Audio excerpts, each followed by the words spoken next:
I suppose I'm expecting us to be able to deal with the technicalities because we've had some practice already and we've just got some more. Bless. I'm more interested in how people are thinking about how they feel, how our clients feel, how their clients' customers feel, and what how they're framing their world, if you like. So I've written a bit about this already, but I think we've got two types of issues at the minute. We've got absolute and relative issues. And an absolute, this is my definition, so just don't bother looking them up anyway.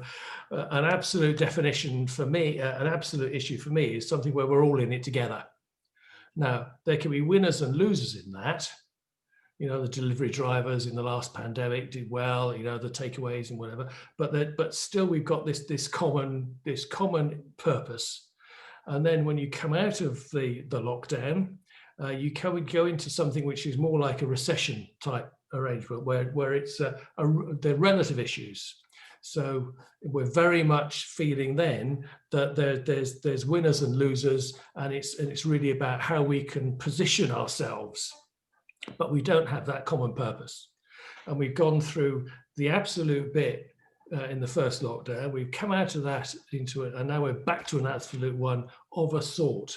And that's going to come out again into a relative a set of relative issues after we lock down. So I think that's a way of framing it, which is fairly helpful. I think that then what I did, and I still think we should do, is that in the first lockdown, I ranked my clients in two measures. I did a risk rating, which we must all have done by now, and we're no doubt doing again. And then I also ranked them between transaction and relationship and the type of interaction I have with them. Now, my view is that when you get into relative issue territory, you end up with a much more transactional mindset amongst quite a lot of the business people, because they're scrabbling around to try and make stuff fit. So they tend to be very much cost driven. What am I getting for the money? Can I cut it?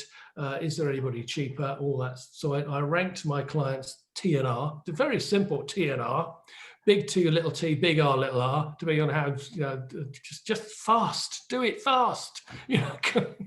Key things, do it fast. And then I ranked them again to say, has that changed? And how can we deal with that? Because what we keep talking about is trying to have the best relationships with our clients. And we can have a practice which is geared up to that, but I still think we have to recognize that some of our clients don't want it. And we have to, if someone sets the rules, you're a damn fool if you don't play by those rules, aren't you? So it doesn't mean you have to be an utter B, but you just have to be aware of the small little bits of data and information you're getting as to how they're maybe just changing their position a little bit, and just make sure you position yourself to protect and enhance wherever you can. And there's nothing, and all I'm saying about my practice and maybe others is things you can say to your clients as well. Because the better you can protect them, the better you protect yourself, obviously. So we can be much more into the human environment, but with this caveat that some of the people aren't going to want it. The ones who do want it, double down on it. Much more listening, much more empathizing what they're doing. We will all feel a little bit lost. We've got no fixed points. It's like sort of losing a relative, or losing a father or a mother or something. Suddenly the way your constellation works doesn't work because your son's gone.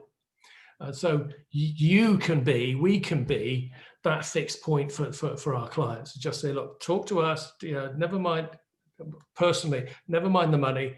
It's just talk to us. Make sure that you're aware of of what's going on. We know what's happening. We can keep you pointed in some sort of general direction that's going to make some sense for you, because everybody's frightened. You know, there's a fear issue, and the issue with fear is that, I've thought about this, haven't I? You can tell.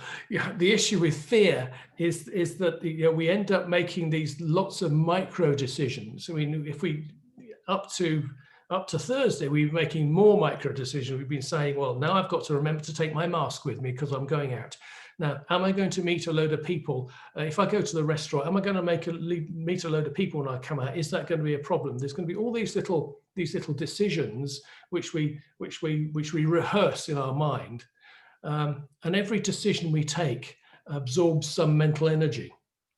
So there's an awful lot of things that we don't do now because we're exhausted before we actually do it. It's the sort of crossing the Rubicon moment, isn't it?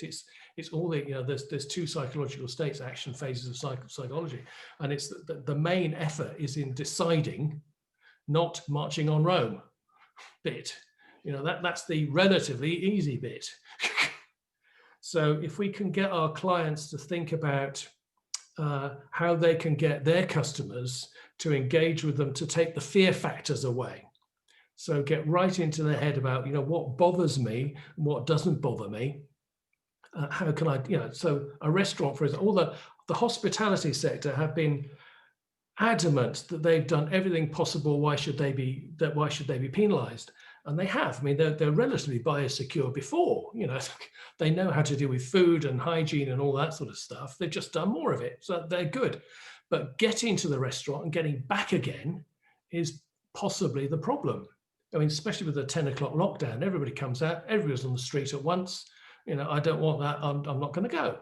But if you could organize, for example, a taxi pickup and a taxi collection, you might crack it. You might do something like a virtual personal shopper for a retail experience where, the shopkeeper can still go to the shop and they can go around and say, well, look at clothes or whatever they want to look at, and just say, well, how about this? Have a social conversation, which is going to be missing for a month, which someone would seriously appreciate. We'll post it out. You don't like it, we'll make it easy for you to send it back. Don't worry about it. There's ways of actually not necessarily making money in the next month, but keeping your customers so they don't go somewhere else in the month after. Absolutely. And I think that would be super cool. Yeah, if I add to what you just said as well, you gave some great suggestions there, but I suppose really the onus doesn't have to be on the accountant to be able to make the suggestions, but maybe just provoke thought, just provoke some of those creative thinking about, okay, so that's a challenge.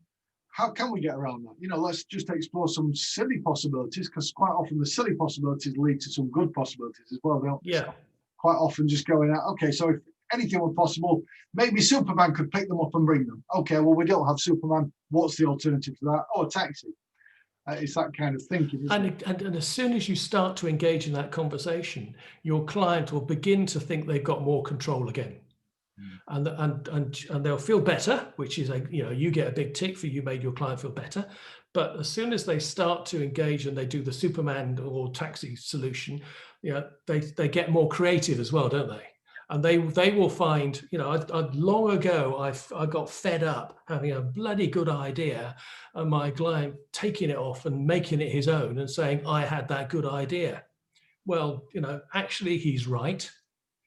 Because what he's actually done is taken my sort of germ of an idea and then contextualized it to exactly what they needed. So it is their idea. And frankly, as long as they get the win, I don't care. My ego will manage somehow. So I think that's the main bit.